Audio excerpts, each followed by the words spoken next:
अर्जुन विषाद योग भगवद गीता का उपदेश एक ही वंश के दो परिवारों के चचेरे भाइयों कौरव और पांडवों के मध्य हुए महाभारत के युद्ध की रणभूमि पर दिया गया।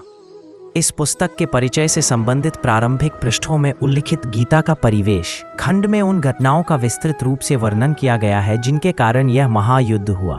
भगवद गीता का प्रकटीकरण राजा धृतराष्ट्र और उसके मंत्री संजय के बीच हुए वार्तालाप से आरंभ होता है। चूंकि धृतराष्ट्र नेत्रहीन था, इसलिए वह व्यक्तिगत रूप से युद्ध में उपस्थित नहीं हो सका। अतः संजय उसे युद्ध भूमि पर घट रही घटनाओं का पूर्ण सजीव विवरण सुना रहा था। संजय महाभारत के प्रख्यात रचयिता वेदव्यास का शिष्य था। ऋषि वेदव्यास ऐसी चमत्कारिक शक्ति से संपन्न थे जिससे वह दूर दूर तक घट रही घटनाओं को प्रत्यक्ष रूप से देखने में समर्थ थे। अपने गुरु की अनुकंपा से संजय ने भी दूरदृष्टि की दिव्य चमत्कारिक शक्ति प्राप्त की थी। इस प्रकार से वह युद्ध भूमि में घटित सभी घटनाओं को दूर से देख सका। श्लोक 1 धृतराष्ट्र उवाच धर्मक्षेत्रे कुरुक्षेत्रे समवेता युयुत्सवः मामकाः पांडवाश्चैव किम कुर्वत् संजय। कुरुक्षेत्र की पवित्र भूमि पर युद्ध करने की इच्छा से एकत्रित होने के पश्चात मेरे और पांडु पुत्रों ने क्या किया। राजा धृतराष्ट्र जन्म से नेत्रहीन होने के अतिरिक्त आध्यात्मिक ज्ञान से भी वंचित था। अपने पुत्रों के प्रति अथाह मोह के कारण मैं सत्य पथ से च्युत हो गया था और पांडवों के न्यायोचित राज्याधिकार को हड़पना चाहता था।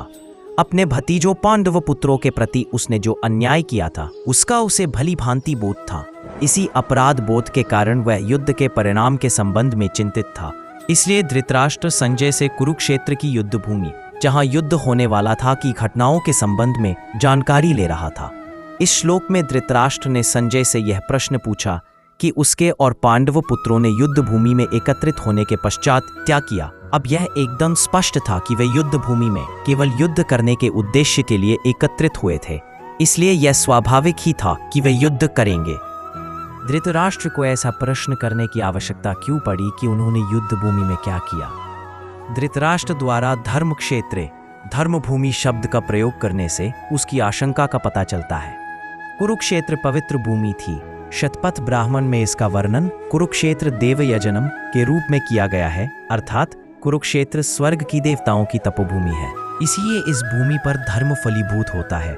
धृतराष्ट्र आशंकित था कि कुरुक्षेत्र की पावन धर्म भूमि के प्रभाव के परिणाम स्वरूप उसके पुत्रों में कहीं उचित और अनुचित में भेद करने का ऐसा विवेक जागृत न हो जाए कि वे यह सोचने लगे कि अपने स्वजन पांडवों का संहार करना अनुचित और धर्म विरुद्ध होगा और कहीं ऐसा विचार पर वे शांति के लिए समझौता करने को तैयार न हो जाए।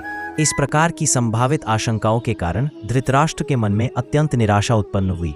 वह सोचने लगा कि यदि उसके पुत्रों ने युद्ध विराम या संधि का प्रस्ताव स्वीकार किया तो पांडव निरंतर उनकी उन्नति के मार्ग में बाधा उत्पन्न करेंगे। साथ ही साथ वह युद्ध के परिणामों के प्रति भी संदिग्ध था और अपने पुत्रों के उज्जवल भविष्य के प्रति सुनिश्चित होना चाहता था। इसलिए उसने संजय से कुरुक्षेत्र के युद्ध स्थल में हो रही गतिविधियों के संबंध में पूछा, जहां दोनों पक्षों की सेनाएं एकत्रित हुई थी। अगर ये वीडियो ने आपको प्रेरित किया हो, लाइक जरूर करें, कमेंट में बताएं, दोस्तों के साथ शेयर करें और ऐसी ही प्रेरणादायक बातें सुनने के लिए सब्सक्राइब करें। आपका एक क्लिक किसी की जिंदगी बदल सकता है।